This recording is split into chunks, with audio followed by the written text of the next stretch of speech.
There's so many things I love about Shang-Chi. The action, the score, karaoke, the triumphant return of Trevor Slattery, actor, and seeing all the stock photos that Simu Liu modeled in. But after seeing the movie twice, I put together 10 things that make this movie so great. So here's my review and my list of 10 things that make Shang-Chi great.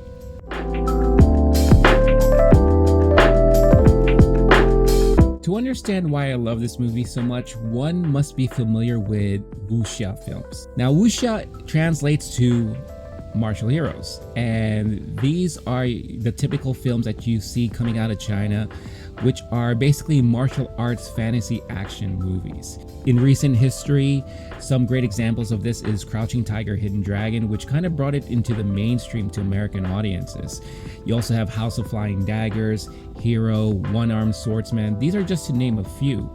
But I grew up watching a lot of these movies on TV, especially on the weekends. You have your kung fu matinees on TV. And then eventually, like in the 90s, I started watching these on DVD. And I really have fond memories of watching these movies and really fell in love with these. Watching the beginning of this movie, the first opening and the first 15 minutes that kind of tell you the backstory and how everything played out. The meeting of Shang-Chi's dad and his mom really brought back a lot of those memories, because it looked like they were taken directly out of these type of films. And I have to admit, I got really emotional watching it. Even second time around, I was feeling those same emotions, because it reminds me of a lot of these movies. And I feel like Shang-Chi is an amazing homage to these wuxia films. And in a way, it's kind of like a modern day wuxia film here in the US. Very well done, and you get that same feel all throughout the whole movie. Along with that, the action scenes are very reminiscent of some of the martial arts scenes that you see coming out of Jackie Chan's movies. I don't know if this was done on purpose or if I'm the only one who feels this way, but the fight scenes that were taking place in the bus, driving around San Francisco, the move that he made as he's running through the bus to grab the seat of the bus driver after he collapsed, it screamed Jackie Chan to me. I've seen Jackie Chan do those same type of moves in a lot of his films. When they were on the scaffolding in Macau, the same type of moves and fast-paced and all the different usage of the environment very much screams Jackie Chan to me. So I felt like this was a great homage to those classic Jackie Chan movies and the classic way of filming these type of action films. Now, some will of course say that it reminds them of The Raid and movies like that, but for me personally, Jackie Chan all the way, baby. Now, they did also a really great job in casting this film to give it a great feel. And if they were really aiming to be a homage to wuxia films, who better than to get veteran actor Tony Leung? Tony Leung is a famous Hong Kong movie star, and he's been doing movies for a very long time. Hell, I've seen movies of his dating back as far as the 80s. Some of his famous movies that you may have heard of, or maybe not, but definitely do check them out after watching this movie, is Infernal Affairs, which Scorsese used as the basis for The Departed, Hard Boiled, Chungking Express, 2046. These are some of the movies that he was very well known for, amongst all these others. If you want a full extensive list of the movies, you could check them out right here as I list them out for you. Tony Leung also appeared in a lot of wuxia type films. So in a way, it was brilliant to cast him because he's already familiar with this type of acting and these type of storylines. I felt like it was a perfect casting choice, and come on, let's face it, he was an amazing presence in the movie. Even AWKWAFINA'S Katie character mentions it during the movie that, hey, I've seen so many things and I've experienced a lot of things, but nothing frightens me more than your father, who is, of course, Tony Leung. He has played one of the better villains that has been ironed out in the Marvel Universe.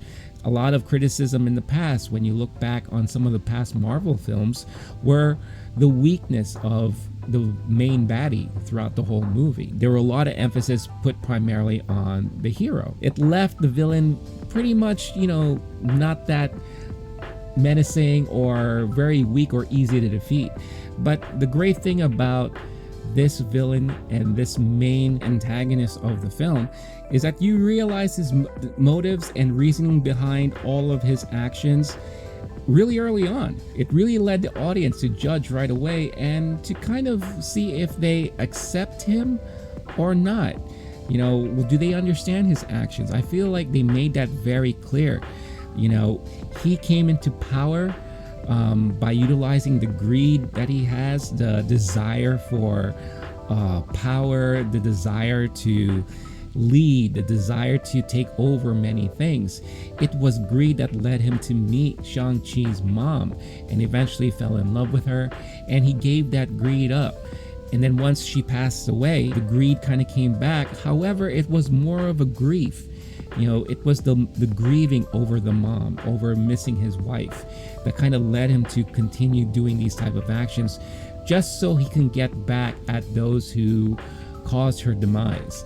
And then later on, it was the grief that led him to do what he had to do, invade her homeland and try to get her back, even though there was no such way to get her back. It was this grief that was so strong because of the love and care that he had for her, that he would do anything to get her back, even at the expense of his own children. Seeing this type of grief, you know, seeing the pure love that he has for his wife that kind of drove him almost into madness and insanity, makes him human and humanizes him. And as an audience member, you do kind of feel that, and in a way you feel sorry for him at the end.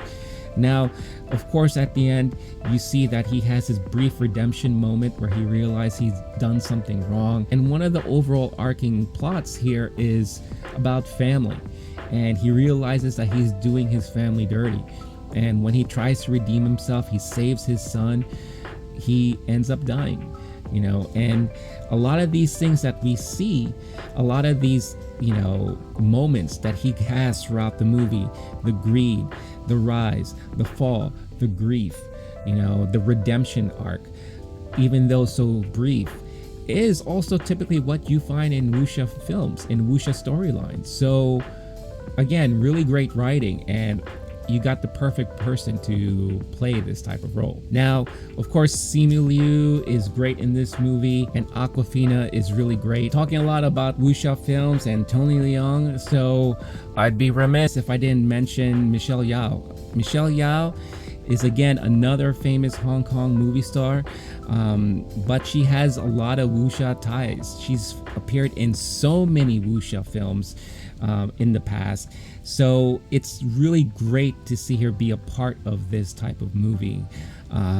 It reminds us of how much of a badass she is, but she also brings a lot of elegance and grace to her roles. You know, she takes over as kind of the mother figure towards the end for Shaun. Even though she's his aunt, you know, she feels the responsibility of taking over for his mom since he has no mother figure, and he's been so far removed from family. So she represents that pure family connection, which is another high plot point throughout the whole film. You have family, connections with family, rekindling and reconnecting. You know, these played a lot of, you know, important parts throughout the whole movie, and she was definitely a main part of that towards the end. She helped fill in the gaps of his mom's background. Just like all of us, you know, there are moments when we rekindle with old family members to hear about the past, which is important because as we learn throughout the film, understanding one's past makes you who you are and kind of carries you through. And while you understand that, you aim towards who you want to be in life. And she does a great job in representing that at the end. It would have been great to see more of her earlier on. But if we do get further iterations of Shang-Chi, whether it be another movie or a TV series, I really do hope that she's going to be a major part of that. Now, me being part Asian, I grew up with a lot of Asian families and been around a lot of Asian families. So the family dynamics they portrayed in this movie was very, very believable, and the fine attention to detail too. Starting off with taking off your shoes before entering someone's home. All of us Asians are familiar with that because we all have to do that. That's a very sticking point in Asian culture. the Asian family setting that you see at the dinner table, breakfast table, whatever you want to call it. How food plays an important role. Sitting down, spending time together as family while eating, whether it be in the morning, afternoon, or at night. The interactions with the grandma, how the main topic of conversation usually revolves around work and what are you doing for yourself. And I love that interaction between Shaun and Katie, when the mom is asking about her applying to new jobs and how much she loves her old jobs, and dealing with the laziness and sometimes the overall sense of underachievement as you see through her brother not wanting to help the dad out in the store downstairs, but still giving props to his sister for being a parking attendant. The question about marriage, and seeing two people together for a very long time and spending so much time with each other in Asian families, you always automatically assume that those guys are dating. So when are you going to finally tie the knot? It was so refreshing to see that on screen and seeing it done believably. Again, me experience a lot of that myself. I felt so connected to the movie. The director is Asian himself, so I'm sure he had a lot of input on this, and again, it plays out very well on screen. Speaking of the relationship between Shaun and Katie, it was very believable to see that type of friendship when there is no romantic ties connected to it. You're not forced to feel that a guy and a girl who spend so much time together then experience these crazy adventures and adversity and all that end up falling in love. But here you have a pure platonic relationship, because they're both like family. In a way, it's kind of like a brother and sister. They mentioned that when Shaun went to the States, Katie was there for him to kind of teach him the ropes and teach him English and, kind of carry him along with her. And they grew up together. And when you see that moment, she has no idea who he is anymore. She takes it very seriously and she takes it to heart. She gets angry. "Who are you?" she says multiple times. And as the more she finds out about him, the more that connection grows, and you see that loyalty, that friendship, and she's willing to go with him every step of the way to make sure that he needs to do what he needs to do to get through, connecting with his sister, finding out what's going on with his dad, and then even towards the end, going to battle with him, even though she's not a trained fighter.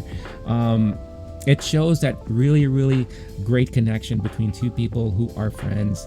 And, some may think that there is kind of a hint of romance at the end there, but if you're familiar, especially like in Asian culture and in families, it's not very uncommon to see a close relationship between a man and a woman where really they're like brother and sister. And it's nice to see that they're going to continue their adventures together once this movie is over, and I am very excited to see what's going to happen moving forward from there. I can't mention Katie without mentioning the actress who portrayed her, and that's Awkwafina.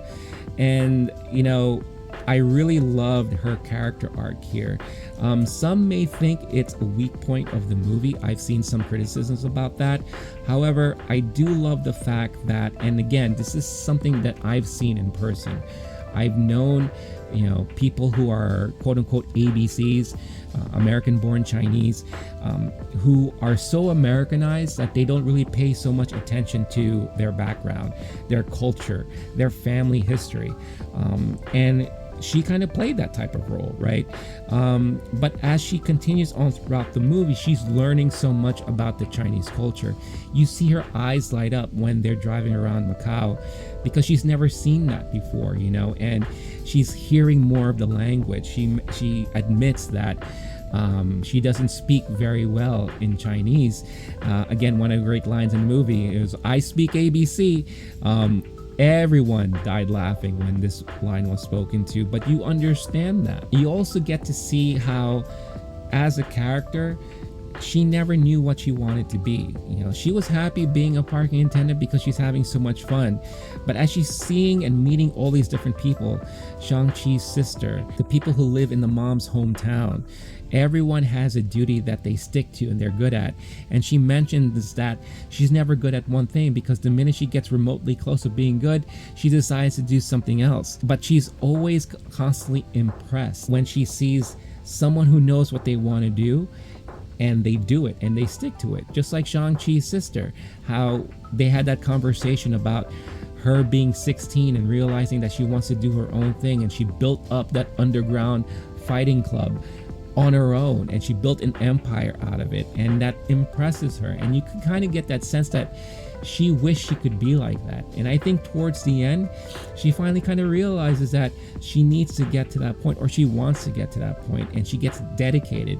You know, she becomes an archer in the battle at the end, and you could sense that this is her dedication. She found something that she's good at, and maybe this is something she's going to continue going through with. But I've known people like this. I'm sure you've known people like this, and it was really believable. A lot of the common themes here is believability. You know, you are connected to these characters because you've seen these people in real life, so you can believe that they're going through this arc, through this journey. And I think she did a brilliant job at portraying this type of character. And as someone who's not a huge Awkwafina fan, I think she really acted well, and I really loved her performance in this movie. And the only other performance I can say I loved her in was in her dramatic role in The Farewell. Here, she has her moments of comedy which work really well, but it's not over the top. And when it's time to get serious and the drama kicks in, she seamlessly transitions through and you believe every minute of it. And I think she was really, really brilliant in this role. Now, I hope I pronounced her name right. Meng'er Zhang. Okay, Meng'er Zhang, Shang-Chi's mom, and the portrayal of strong Asian women in this movie, I think is a key part in making this movie great. You know, you get to see, again, like I mentioned, the strength of the sister wanting to learn martial arts, and she wasn't allowed to join the boys in doing it, so she decided to take it on herself, shadow the trainings and practice on her own. Then she grew up, decided to go off on her own, start her own empire. And then at the end of the movie, she takes over the 10 rings from her dad, and now it looks like she's going to be running things from there. Very strong female presence. The mom, Shang-Chi's mom, she was defeating his dad the whole time. After, I guess, weighing her down, she falls in love with him. But even towards the end, she is willing to protect her family and her children, even when it looks like she's about to face her demise. Strong Asian female presence. Awkwafina has her moments at the end. Michelle Yeoh, like I mentioned before, very strong Asian female presence. Just strong female representation was really well portrayed here, and one of the things I think that really made this movie great. Now, one thing that you also find in Wuxia films are certain philosophies. They try to teach you about life. They try to teach you about how to go about carrying yourself, and what is important, and how to really achieve things you want to accomplish in life. And one of the things I love is that there are a lot of moments in this film where there are certain philosophies that you're taught, and a lot of these really resonated well with me. The line that says, "You are a product of all who came before you, the legacy of your family. You are your mother, and whether you like it or not, you are also your father."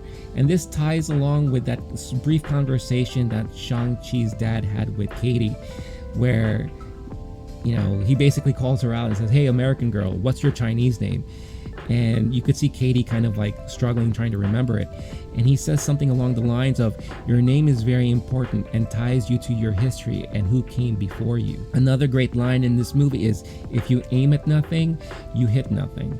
And that really hit me really hard because it's so true, and it speaks a lot about having those certain goals in your life and really understanding first who you are and who you want to be in order to accomplish what you want to accomplish. It's a perfect life philosophy, and it's a great way of understanding on how to achieve your goals and really honing in on what it is that you want to do. Like I mentioned before, Awkwafina's character was never good at one thing because she could never just stop and focus, and when she finally focuses, she finally found out that she's good at something.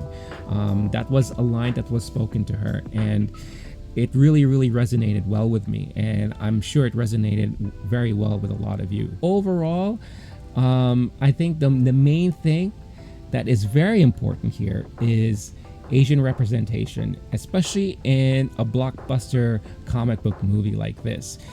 This is the very first time we experience something like this as an Asian community. And just like how Black Panther and what it did for the Black community, this was our Black Panther. This was the same feelings that we got when Black Panther came out and all the Black communities came out to support it and felt represented. They had a figure, a comic book hero that was presented well on the big screen, and now we have one on the Asian side. And I really hope that moving forward we get to see more representation of other ethnicities, you know, whether it be Kamala Khan, Blue Beetle, who is Hispanic male. I really want to be able to see more of these, and I'm sure a lot of people out there would love to see more of that as well. It's a great feeling, and it makes the younger generation see themselves in a big platform and makes them feel like I can be that, I can do that. This is something that I can look towards and look forward to, something that represents me. That's very important to see, and it's great that we're seeing more of that these days. Now, when it comes to the movie overall, it's probably one of the best MCU movies that I've had a chance to see. Now, I don't know exactly where it ranks. It easily ranks in the top 10 MCU movies for me, possibly top 5. Don't ask me to do a rundown now because I will have a nervous breakdown trying to do all this stuff, but it is definitely one of the better MCU movies that I've seen, and it's understandable why it's such a huge hit right now in theaters and in the box office. I hope more people get to see this. I'm sure it's gonna blow up the minute it is available on Disney Plus. But I really was fully entertained. I thought the storylines were great. The characters were relatable, and I connected really well with a lot of them. Yeah, some of the CG towards the end was kind of questionable, but it didn't bother me, and it didn't really take me away from the movie as a whole. People who I've spoken to who are not fans of comic books and the MCU, or not have seen a lot of the MCU, really fell in love with this movie. And that's another thing. It's a great standalone movie. If this movie was not part of the Marvel Universe, it would be a great movie on its own. And they didn't force feed it into the Marvel Universe at all. Yeah, you had cameos from Wong, you had Abomination in it, and of course the post-credit scenes, you had Captain Marvel and Bruce Banner there. On its own, it's a fantastic movie, and if this was the one movie that one person was to watch from the Marvel Universe, they'll be completely satisfied and done with it. And I love the movie. I am definitely going to watch it again. But what I really want to know is how you guys feel about it. You know, I'm sure a lot of you have watched it or will be watching it soon. Let me know your thoughts, your comments. Do you agree with a lot of things I said? Is there anything else you would like to add to my list? Let's have a conversation on it. This is what makes these movies great, is that it opens up conversations. You know, there's of course speculations in the Marvel Universe and what have you, but it's great stories that lead to great conversations because we do want to dive deep into it, deep into the meanings behind a lot of things that were said, a lot of the things that were portrayed. I think this is a great movie to do that with, so let me know what you guys think. Of course, as always, thank you for all of your support. Don't forget to hit that like, subscribe if you haven't done so already. Don't forget to listen on your podcast platform of choice, and I will see you in the next video. So I guess that's it. I guess I could wrap things up and end this video right now. Or just call me Angel in the morning, Angel. Just touch my cheek before you leave me. me, baby.